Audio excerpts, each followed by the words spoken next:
Assalamualaikum warahmatullahi wabarakatuh. Selamat siang anak-anak semuanya. Bagaimana kabar kalian hari ini? Apakah sehat? Alhamdulillah ya, kalau kalian sehat semuanya. Sebelumnya Ibu mohon maaf karena hari ini Ibu agak batuk. Jadi nanti waktu menjelaskan materi ada batuk atau serak. Mohon dimaafkan. Sebelum kita mulai pembelajaran pada hari ini, mari kita berdoa terlebih dahulu supaya pembelajarannya berjalan dengan lancar dan apa yang kita pelajari pada hari ini bisa bermanfaat bagi semuanya. Berdoa dipersilahkan. Baik, terima kasih. Sebelumnya Ibu ingin bertanya pada kalian, ada yang tahu nggak pada hari ini tuh kita akan mempelajari mengenai apa? Hari ini kita akan mempelajari mengenai pengelolaan jadwal kegiatan. Pengelolaan jadwal kegiatan pemimpin. Menurut kalian, apakah seorang pimpinan itu perlu memiliki jadwal kegiatan? Dan kalau perlu nih, apa yang akan terjadi kalau jadwal pemimpin itu tidak jelas?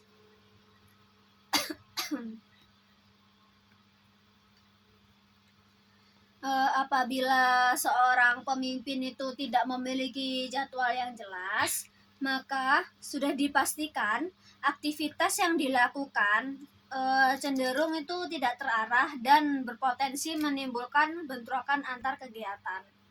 Hal ini tuh bisa menyebabkan kesulitan dalam menentukan prioritas sehingga kegiatan yang seharusnya lebih penting dan diprioritaskan justru bisa tertunda atau tidak terlaksanakan dengan baik. Selain itu, kurangnya perencanaan waktu juga bisa menimbulkan turunnya efisiensi kerja karena banyak waktu yang terbuang tanpa pengaturan yang tepat. Dalam jangka waktu panjang, kondisi ini tuh bisa mempengaruhi kinerja pimpinan dan berdampak pada jalannya kegiatan secara keseluruhan. Dari kondisi ini tuh kita bisa memahami bahwa jadwal kegiatan pimpinan itu tidak hanya sebagai daftar aktivitas, tapi juga sebagai alat untuk mengatur waktu, menentukan prioritas, dan mendukung pengambilan keputusan agar kegiatan berjalan lebih terstruktur dan efektif. Jadi pada pertemuan hari ini tuh kita akan mempelajari mengenai pengelolaan jadwal kegiatan pimpinan yang mencakup pengertian jadwal, fungsi jadwal kegiatan, terus cara menyusun jadwal kegiatan, dan seperti apa sih format agenda pimpinan itu.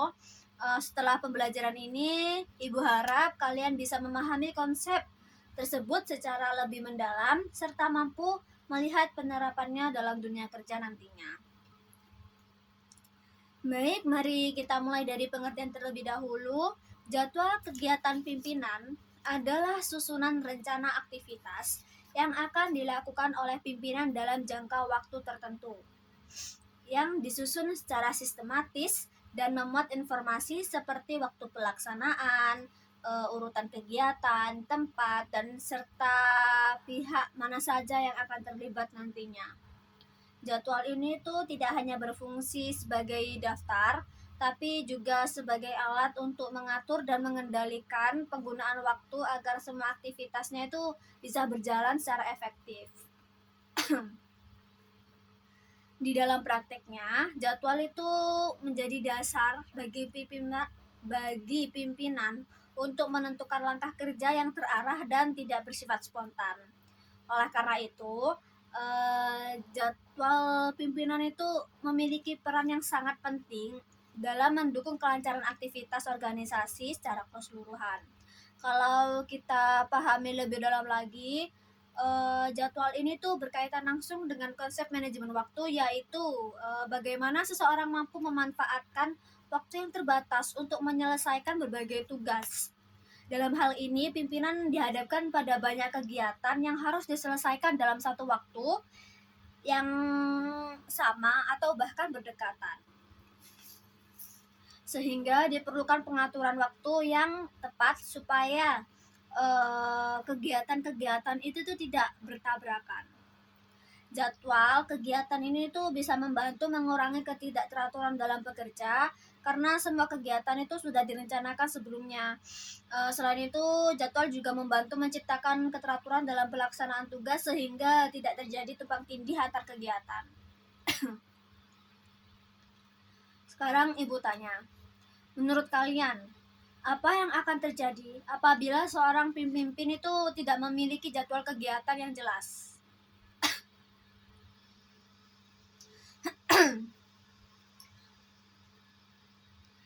Kalau seorang pemimpin itu tidak memiliki jadwal kegiatan yang jelas,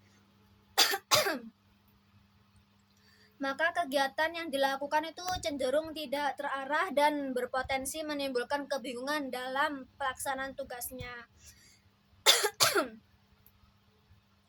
Hal ini tuh bisa menyebabkan terjadinya bentrokan waktu antar kegiatan sehingga salah satu kegiatannya itu harus dikorbankan atau bahkan tidak dikerjakan sama sekali. Selain itu, pemimpin juga akan kesulitan dalam menentukan prioritas karena tidak memiliki gambaran yang jelas terkait urutan kegiatan yang harus dilaksanakan. Dampak lainnya adalah menurunnya efisiensi kerja karena waktu itu tidak dimanfaatkan secara optimal dan banyak terbuang akibat kurangnya perencanaan. Dalam jangka waktu panjang, kondisi ini tuh bisa mempengaruhi kinerja organisasi secara keseluruhan karena kegiatan yang tidak berjalan sesuai dengan rencana bisa menimbulkan efek domino pada kegiatan lainnya. Misalnya nih, seorang pemimpin itu punya 2 jadwal dalam waktu yang berdekatan,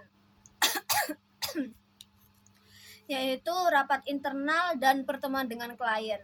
Ini tuh jadwalnya berdekatannya tuh nyaris sama ya.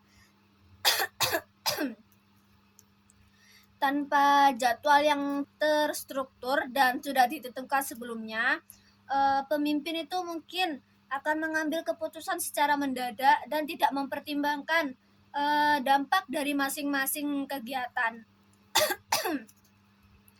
Tapi dengan adanya jadwal yang sudah disusun sebelumnya, pimpinan itu bisa menganalisis kegiatan mana yang perlu diprioritaskan dan memiliki kepentingan lebih besar karena seperti pertemuan dengan klien. Pertemuan dengan klien itu memiliki kepentingan yang lebih besar karena berkaitan dengan kerjasama. Komponen terakhir adalah keterangan, yaitu fungsi sebagai pelengkap informasi yang tidak dapat dimasukkan ke dalam kolom utama. Keterangan ini tuh dapat berisi catatan penting, pihak yang terlibat, atau hal-hal khusus yang perlu diperhatikan sebelum kegiatan berlangsung. Keberadaan keterangan ini tuh membantu memperjelas konteks kegiatan sehingga tidak menimbulkan pertanyaan tambahan. Selain itu, keterangan juga dapat menjadi pengingat bagi pimpinan ataupun staf mengenai hal-hal penting yang tidak boleh terlewat. Dengan demikian, jadwal itu bisa jadi lebih informatif dan mudah digunakan. Sekarang, menurut kalian, apa yang akan terjadi apabila format agenda tidak lengkap? Misalnya tidak mencantumkan waktu atau tempat kegiatan.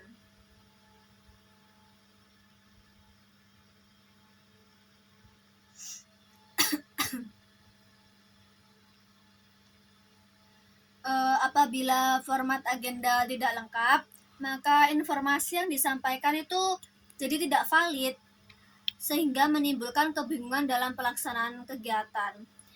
Menimbulkan kebingungan itu seperti apa? Misal ya, tidak ada waktu dalam agenda kegiatan itu tadi. Kalau tidak ada waktu, gimana pimpinan bisa tahu kapan pelaksanaan kegiatan tersebut akan dilaksanakan?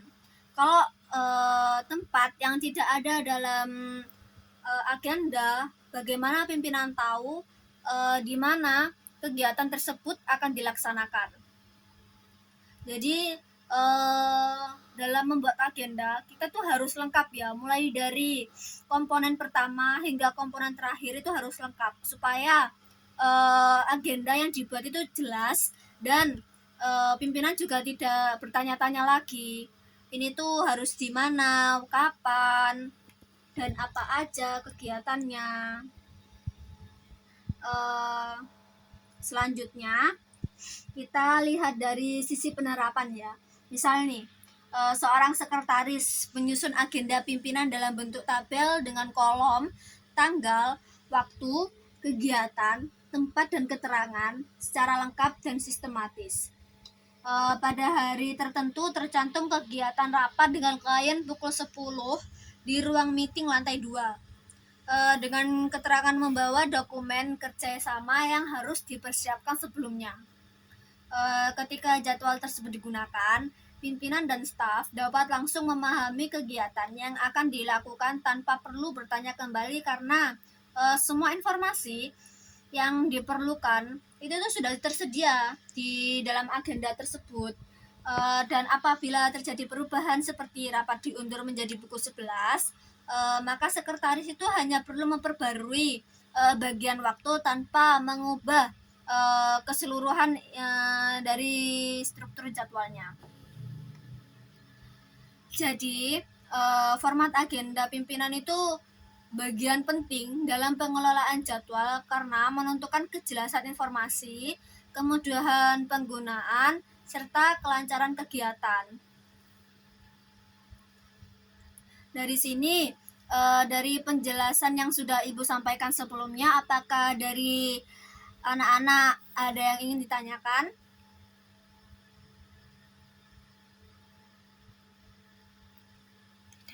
Baik,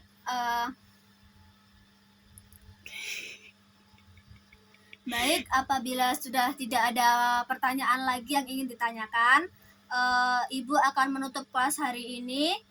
Mari kita membaca hamdalah bersama-sama. Alhamdulillah. Sekian dari Ibu. Wassalamualaikum warahmatullahi wabarakatuh. Terima kasih ya anak-anak semuanya.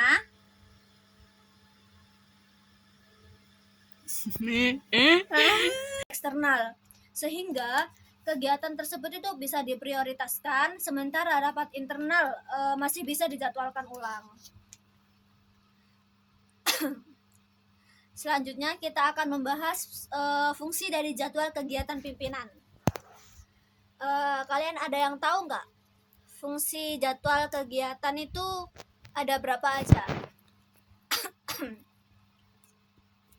Fungsi jadwal kegiatan pimpinan itu ada 4. Yang pertama ada mengatur waktu, yang kedua ada pedoman kerja, yang ketiga sebagai alat koordinasi, dan yang keempat sebagai pengendali kegiatan. Ibu akan menjelaskan dari fungsi yang pertama terlebih dahulu, yaitu sebagai pengatur waktu. Jadwal membantu membagi waktu secara terencana sehingga setiap kegiatan memiliki alokasi waktu yang jelas dan sesuai dengan kebutuhan. Kalau dipahami lebih dalam lagi, pengaturan waktu ini tuh berkaitan dengan efisiensi kerja karena waktu yang dikelola dengan baik akan menyebabkan pekerjaan menjadi lebih optimal dan terarah. Dengan adanya jadwal ini, pimpinan dapat menghindari penumpukan kegiatan dalam satu waktu serta memastikan setiap aktivitasnya itu berjalan sesuai dengan rencana yang sudah ditetapkan. Selain itu, pengaturan waktu itu juga membantu menjaga keseimbangan kerja agar kegiatan itu tidak terlalu padat ataupun tidak terlalu longgar. Kalau satu kegiatan berlangsung lebih lama dari yang sudah dijadwalkan, menurut kalian apa dampaknya terhadap kegiatan yang lain?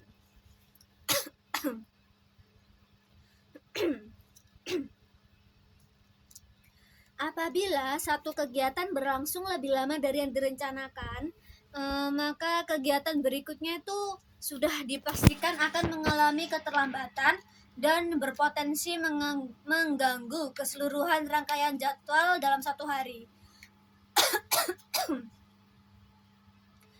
ini dapat menimbulkan efek domino, di mana keterlambatan pada satu kegiatan akan berdampak pada kegiatan lainnya, sehingga jadwal yang sudah disusun itu tidak berjalan sesuai dengan rencana.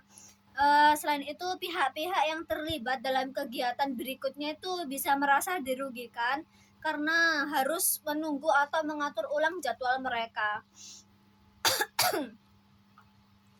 Dalam kondisi tertentu, kegiatan ini tuh bahkan bisa dibatalkan kalau waktunya itu sudah tidak memungkinkan untuk dilaksanakan. Oleh karena itu, pengaturan waktu itu harus disusun secara realistis dengan mempertimbangkan kemungkinan adanya keterlambatan. Fungsi yang kedua adalah sebagai pedoman kerja.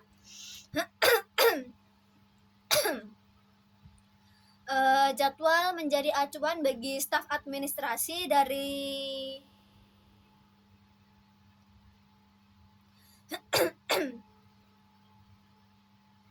fungsi yang kedua adalah sebagai pedoman kerja. Dalam staf administrasi, jadwal itu jadi acuan dalam menyiapkan segala kebutuhan sebelum kegiatannya berlangsung.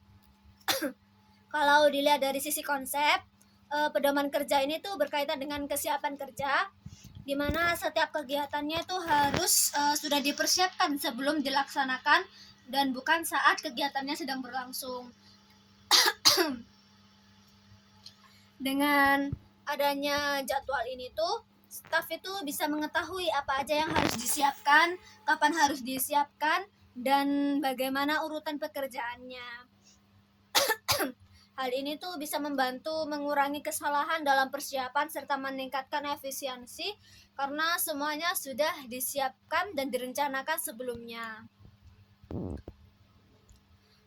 Sebagai contohnya itu, misal nih ada rapatnya itu dimulai pukul 9, maka staf-staf yang mengikuti rapat tersebut itu harus sudah mempersiapkan ruangan, dokumen, dan perlengkapan apa saja yang dibutuhkan dalam rapat tersebut sebelum waktu dimulainya rapat. Jadi sebelum pukul 9 itu tadi, apa saja keperluan rapat itu harus sudah disiapkan. Karena kalau tidak disiapkan itu persiapannya itu cenderung dilakukan secara mendadak, dan kalau mendadak itu pasti ada aja ya sesuatu yang terlupakan, seperti dokumen atau apa itu bisa saja terlupakan kalau kita sebagai asisten atau staf administrasi itu menyiapkannya secara mendadak. Hal itu tuh jadi nggak maksimal dalam menyiapkannya. Berikutnya ada fungsi yang ketiga, yaitu sebagai alat koordinasi. Jadwal memastikan bahwa semua pihak yang terlibat dalam suatu kegiatan memiliki informasi yang sama mengenai waktu, tempat, dan jenis kegiatan yang akan dilaksanakan. Dalam konsep administrasi, koordinasi yang baik itu penting karena melibatkan kerjasama antar individu atau bagian administrasi. Dengan adanya jadwal ini tuh memungkinkan komunikasi menjadi lebih jelas dan terarah karena informasi yang dibutuhkan itu sudah tersedia. Hal ini tuh juga mengurangi kemungkinan terjadinya kesalahpahaman atau miscommunication. Sekarang menurut kalian, apa yang akan terjadi apabila koordinasi dalam suatu kegiatan tidak berjalan dengan baik?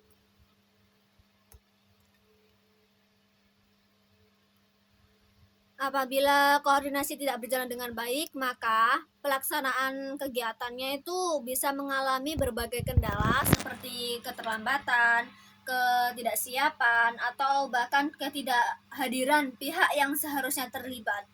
Hal ini tuh bisa menyebabkan kegiatan jadi tidak berjalan sesuai rencana dan menurunkan kualitas hasil yang diharapkan.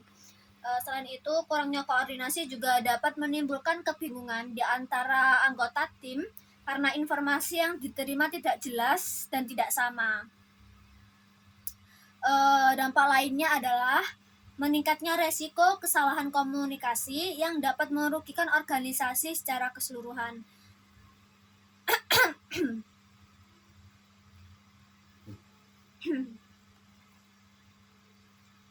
Fungsi yang terakhir adalah sebagai alat pengendali kegiatan.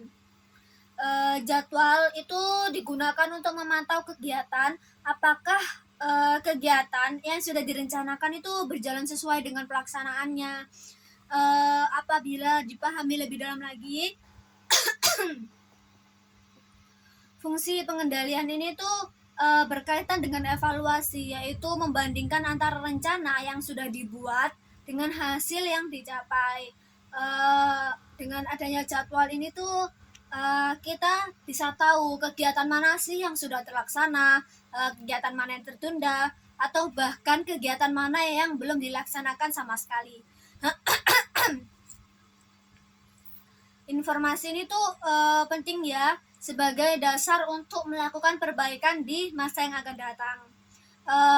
Saya kasih contoh, kalau dalam satu hari ada beberapa kegiatan yang tidak terlaksana sesuai jadwal, maka itu bisa sebagai evaluasi untuk kita ketahui apa penyebabnya, apakah itu karena waktu yang terlalu padat, atau kurangnya persiapan, atau adanya kendala yang lain. Dari hasil evaluasi tersebut, penyusunan jadwal berikutnya itu bisa diperbaiki supaya lebih efektif dan realistis. Dengan demikian, jadwal itu tidak hanya berfungsi sebagai rencana, tetapi juga sebagai alat untuk meningkatkan kualitas pelaksanaan kegiatan ke depannya sebagai evaluasi. Sekarang setelah kita membahas fungsi, kita akan masuk ke cara menyusun jadwal kegiatan pimpinan. Ada beberapa langkah. Langkah yang pertama adalah mengumpulkan informasi kegiatan secara lengkap. Semua agenda yang dilakukan oleh pimpinan itu semuanya ya harus dicatat dengan rinci agar tidak ada yang terlewat. Informasi seperti apapun itu harus dicatat ya. Bisa berasal dari berbagai sumber kayak undangan, agenda rutin, atau permintaan pertemuan. Kelengkapan informasi itu penting sekali karena menjadi dasar dalam penyusunan jadwal. Apabila ada informasi yang terlewat, maka jadwal yang dibuat itu tidak akan mencerminkan kondisi sebenarnya.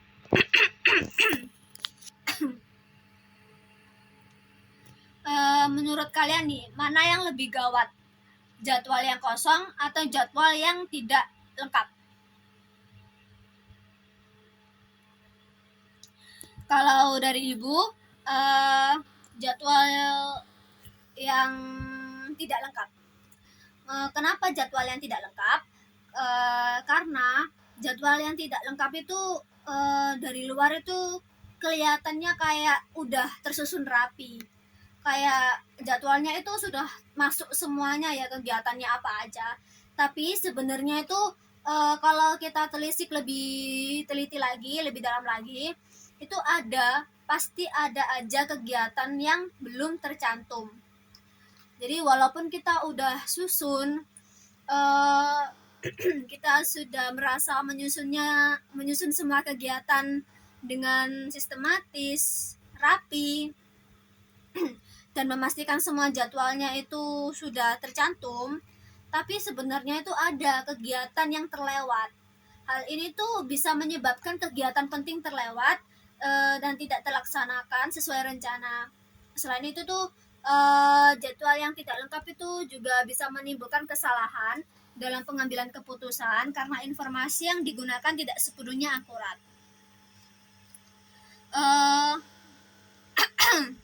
Jadwal yang tidak lengkap ini tuh juga punya dampak lain, yaitu bisa mengganggu koordinasi antar pihak karena ada kegiatan yang tidak diketahui oleh semua pihak, terutama pihak yang terkait dengan kegiatan tersebut. Langkah yang kedua itu menentukan prioritas kegiatan. Pada tahap ini, setiap kegiatan itu dianalisis berdasarkan tingkat kepentingan dan urgensinya. Kegiatan yang memiliki dampak besar terhadap organisasi biasanya itu ditempatkan sebagai prioritas utama. Penentuan prioritas ini tuh membantu dalam mengatur urutan kegiatan supaya lebih efektif. Juga membantu dalam menghadapi situasi di mana terdapat dua kegiatan yang berlangsung dalam waktu yang bersamaan. Langkah yang ketiga adalah mengatur waktu secara realistis. Penjadwalan itu harus mempertimbangkan durasi kegiatan, jarak tempat, serta kemungkinan adanya keterlambatan. Jadwal yang terlalu padat itu pastinya nanti itu akan sulit dilaksanakan dan berpotensi menimbulkan kelelahan. Oleh karena itu, adanya jadwal ini itu perlu waktu cadangan untuk mengantisipasi perubahan. Pengaturan waktu yang realistis itu bisa membantu pimpinan menjaga kelancaran kegiatan secara keseluruhan. Apa yang akan terjadi apabila jadwal disusun terlalu padat tanpa adanya jeda waktu? Apabila jadwal disusun terlalu padat tanpa adanya jeda waktu, itu tuh bisa membuat kegiatan sulit berjalan sesuai rencana karena tidak ada ruang untuk penyesuaian ketika terjadi keterlambatan. Hal ini dapat menyebabkan pimpinan mengalami kelelahan karena harus berpindah dari satu kegiatan ke kegiatan lainnya tanpa istirahat yang cukup. Selain itu, kualitas pelaksanaan kegiatannya juga bisa menurun karena dilakukan secara terburu-buru. Dampak lainnya adalah meningkatnya resiko kesalahan dalam pelaksanaan karena kurangnya waktu persiapan. Oleh karena itu, penting untuk memberikan jeda waktu dalam penyusunan jadwal agar kegiatan dapat berjalan dengan efektif. Langkah keempat adalah menyusun dan mengonfirmasi jadwal kepada pimpinan.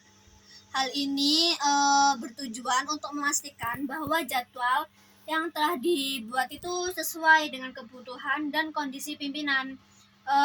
Konfirmasi itu juga membantu menghindari kesalahan dalam penyusunan jadwal.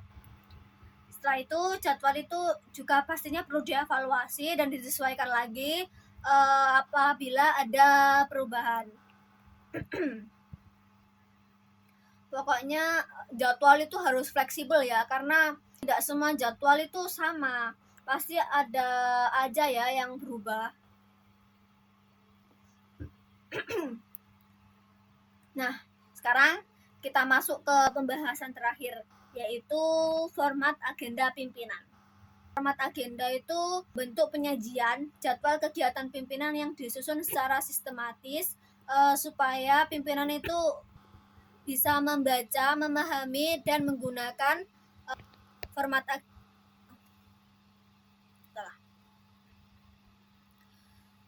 agenda itu bentuk penyajian jadwal kegiatan pimpinan yang disusun secara sistematis agar mudah dibaca, dipahami, dan digunakan dalam pelaksanaan kegiatan sehari-harinya.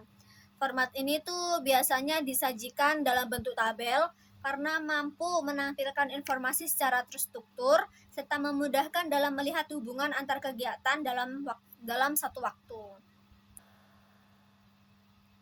Dengan format yang baik, pimpinan itu tidak perlu membaca penjelasan panjang karena seluruh informasi intinya itu sudah disajikan secara ringkas dalam tabel penyajian jadwal tadi ya. Kalau kalian pahami lagi, format agenda itu harus memenuhi beberapa prinsip. Biasanya itu ada 3, yaitu kejelasan, kesederhanaan, dan fleksibilitas. Kejelasan itu artinya setiap informasi itu ditulis secara lengkap dan tidak menimbulkan penafsiran ganda atau kesalahpahaman sehingga semua pihak itu bisa memahami hal yang sama. Jadi ada miskomunikasi karena informasi yang diberikan itu sudah jelas. Berikutnya ada kesederhanaan yang berarti format itu tidak dibuat terlalu rumit biar mudah digunakan dalam situasi kerja yang dinamis. Fleksibel berarti itu format dapat dengan mudah disesuaikan ketika terjadi perubahan tanpa harus menyusun ulang seluruh jadwal. Ketiga prinsip ini tuh saling berkaitan. Karena apa?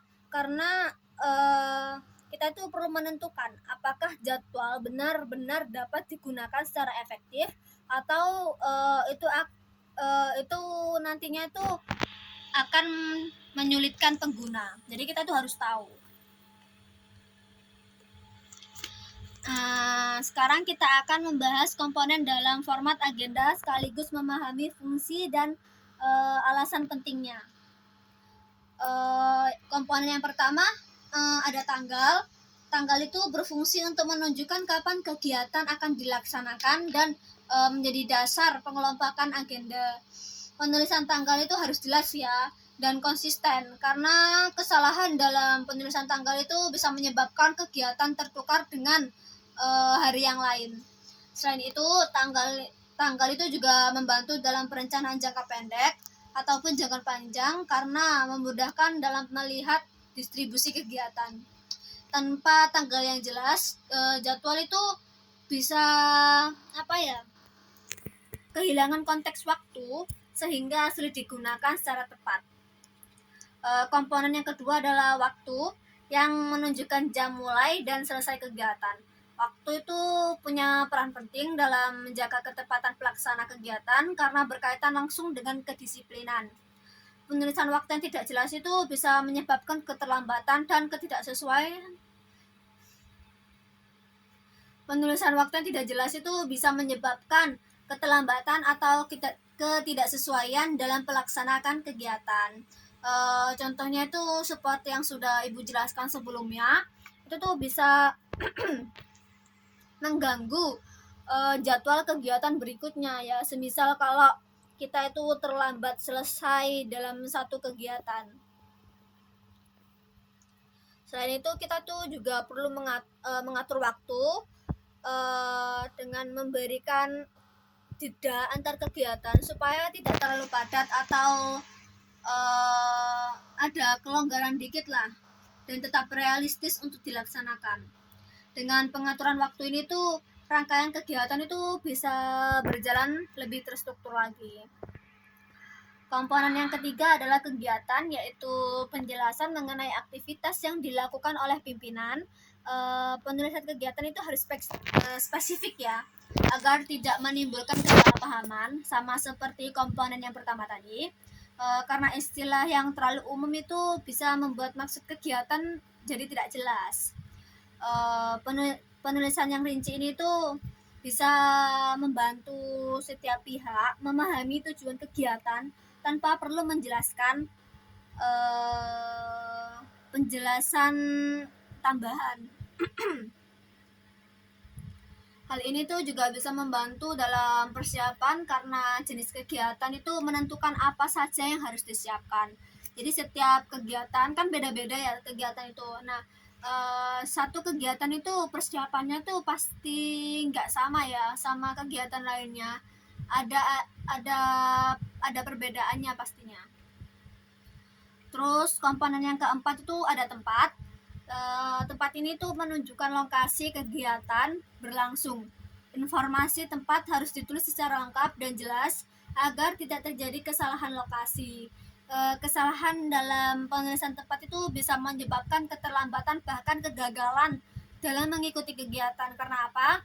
Karena misal kalian harusnya berkegiatan di kegiatan A, tapi dalam penjadwalan kalian nulisnya di lokasi B. Itu pastinya pimpinan akan berjalan ke lokasi B sesuai yang ada di jadwal, padahal seharusnya pimpinan itu berjalan ke lokasi A. Nah, karena kesalahan lokasi itu, pimpinan juga pastinya akan mencari jalan lagi untuk ke lokasi A, yang mana itu akan mengulur waktu buat sampai ke lokasi A-nya, dan itu juga akan mengurangi waktu dan membuat klien atau pihak-pihak yang terkait dalam kegiatan tersebut itu jadi menunggu. Jadi format agenda pimpinan itu bagian penting dalam pengelolaan jadwal karena menentukan kejelasan informasi, kemudahan penggunaan, serta kelancaran kegiatan. Dari sini, dari penjelasan yang sudah Ibu sampaikan sebelumnya, apakah dari anak-anak ada yang ingin ditanyakan?